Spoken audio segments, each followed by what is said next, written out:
You can't be bothered if you don't care.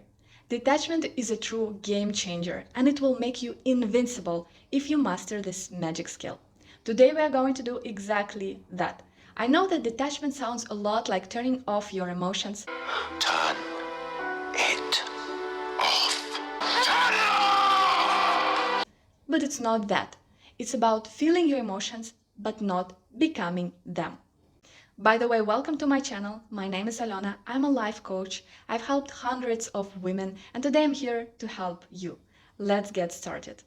Today's video consists of 5 parts. You can see them on your screen and also in the description, so you can skip to any part you like. Part 1 is detachment from events.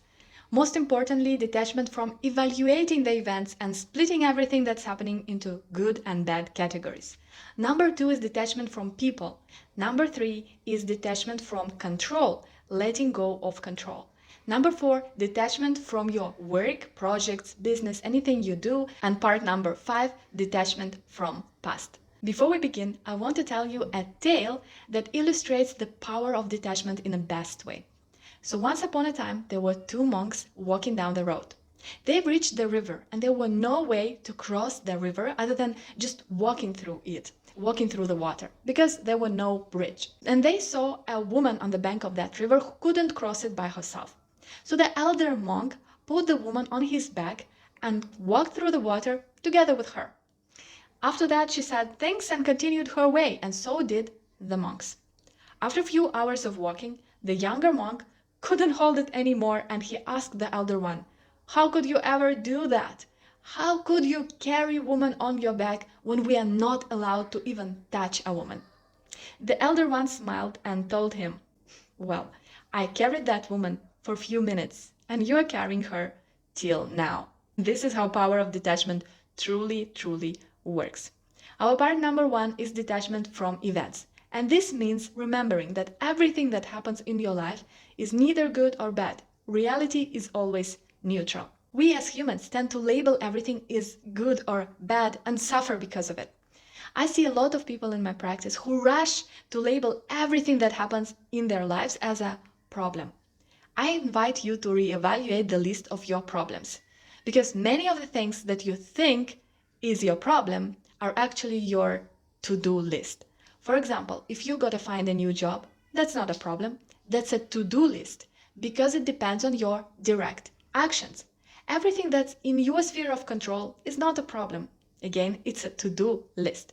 The problem is something that's beyond your control, is something that's hard to come up with a solution with, that doesn't depend on your actions. When you do this work and go through the list of what you think are your problems, you will discover that you are actually having only 1 or 2, and the rest of it can be solved by your own actions. Another thing to remember here is that bad things that happen in our life are not always bad, because there is a bigger picture, and we shall always remember there is a bigger picture. For example, if you've broken up with your boyfriend or lost your job, in the future, it might turn out that you will find the love of your life, an amazing new work that you've dreamt about. And at the end of the day, you will look back and think, these bad things were the best thing to ever happen to me. So always remember, reality is neutral, and there is a bigger picture for you and for every one of us. Number 2 is detachment from people. I don't mean that you shall stop caring about your loved ones.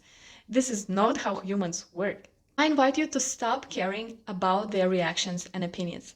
If everything you do is determined by what your friends think or what your parents think, you will never be free. Reactions and opinions of other people are really none of your business. We are humans. We form an opinion every second of every day. That's just how we are wired. But it doesn't mean that these opinions must determine you. The way other people see you is their picture of reality, and it doesn't have to be yours. You don't have to follow it. Number 3 is detachment from control, is letting go of control. What I mean by that? Some people want to control everything. We want to control what other people think. Hello, part number 2. We want to control all the events that's happening to us.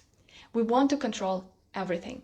But it's not how life works. If you have issues with anxiety, if you're often anxious, I have bad news for you.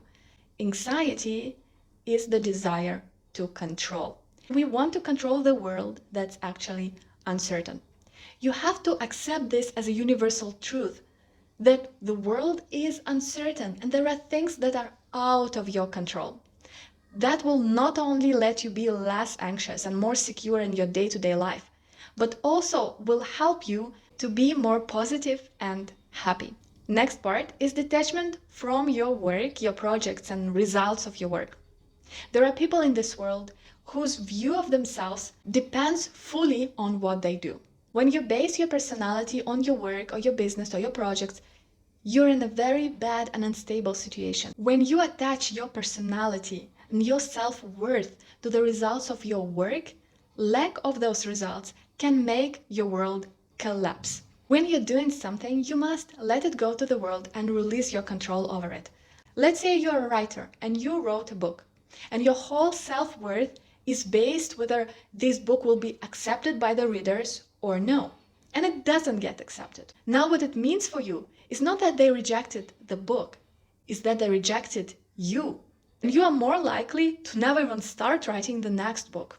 When you're doing something, a YouTube video, a book, a project, a painting, you must finish it and let it go to the world. From that point onwards, it has its own life. And you have to detach from it and detach your self-worth from it. Letting go of the past, detachment from the past, one of the most important things to do. People are so attached to their past and their past mistakes that it doesn't allow them to look into the future and make new steps and create new reality for themselves. They think that their past determines them, that it determines who they are. Remember that none of us wants to harm ourselves. Whatever we did in the past, we did because we thought it was best. We had limited information, we had limited knowledge, we had limited abilities as humans, but we tried to do our best.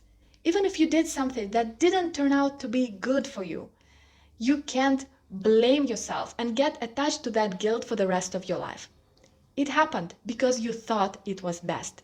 And the best thing you can do right now is move on. Stop beating yourself up for past mistakes and hoping that this will make you better. You shall stop beating yourself up and thinking that this is a fair treatment. This is how you shall deal with yourself. No, start dealing with yourself from the place of love, from the place of hope, from the place of giving yourself chances. This is the best thing you can do for yourself.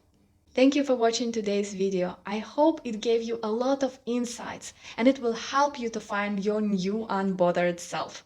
Don't forget to subscribe to my channel, so I will see you in my next video. Bye bye.